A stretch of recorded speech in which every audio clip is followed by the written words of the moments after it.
Hej, jeg hedder Melanie, og jeg vil fortælle om, da jeg fik min piercing lavet i tungen.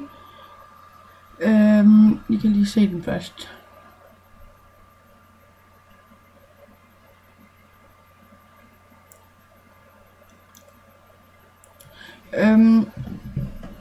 Jeg fik min lavet i Sønderborg, og jeg gav 400 kroner for den.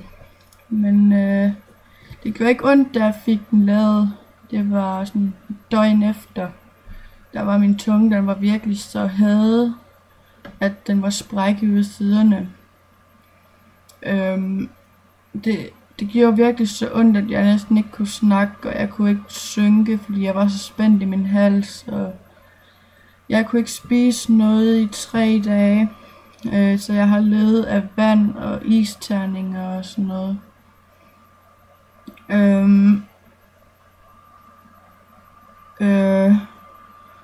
Man skal nok sådan vende sig til den, når man skal spise. Men I skal nok lade være med at spise sådan et døgn. Det vil jeg sige. Men lev nok af vand eller suppe. Og husk at rense den i saltvand og klorhexidin om morgenen og om aftenen, og nogle gange mundskyld efter I har spist. Hvis I ryger, så skal I huske at rense den efter I har røget. I skal huske at rense den efter I har spist. I skal rense den, når I har drukket noget, der ikke er vand.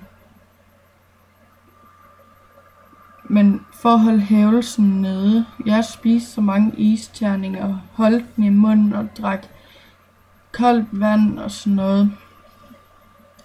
Det har hjulpet sådan rimelig meget på, at den ikke var så hadet mere. Men den er stadigvæk lidt hadet, men det er ikke helt vildt meget. Jeg levede som sagt af vand og isterninger og sådan noget i 3 dage. Men jeg spiste sådan en gulerødsbolle, men jeg tog en time om at spise den. Og et stykke hamburgerryg tog jeg meget lang tid om at spise også. Men så da de der 3 dage de var gået, der kunne jeg spise normalt, og jeg spiste faktisk som jeg plejede. Men bare husk at putte det helt ind til kindtænderne, helt den bag her, når det er, fordi det kan gøre sindssygt ondt.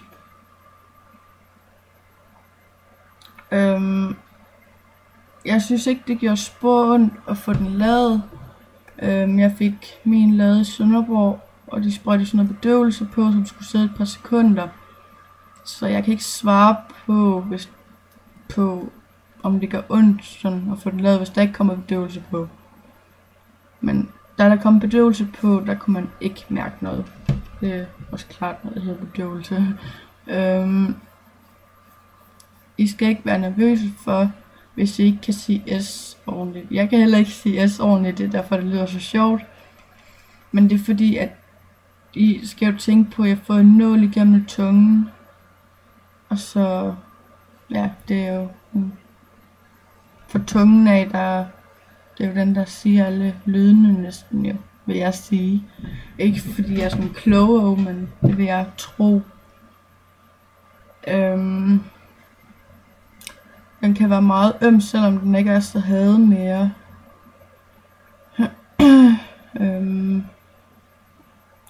Og hvis der kommer sådan noget grønt slimagtigt noget under tungen eller op over tungen, så skal ikke være nervøse, fordi at det er bare sådan noget, hvis du renser den for meget eller sådan noget. Det har jeg gjort. Jeg har renset den alt for meget, fordi jeg har været så nervøs for, om der skulle gå betændelse i eller sådan noget. Så derfor kom der sådan noget grønt, hvidt-agtigt noget ud og sad sig. Og jeg tog det væk med en vatpind hver gang jeg kunne se, at der var noget. Men bare rens det godt. Og så gurgle det der mundskyld og saltvand ind i munden. Og så spyt det ud og skyld munden bagefter, og så drik noget vand. Det er i hvert fald, hvad jeg har gjort. Og så klorhexidin på om aftenen og om morgenen. Ja, hvad skal jeg mere sige? Ja. Hvis I har spørgsmål, så kan I finde mig på Facebook, og jeg hedder Melanie Rasmussen. Jeg ved ikke, om jeg er den, der kommer frem, når I søger, eller så skal I gå ind og søge under, at jeg bor i Gråsten.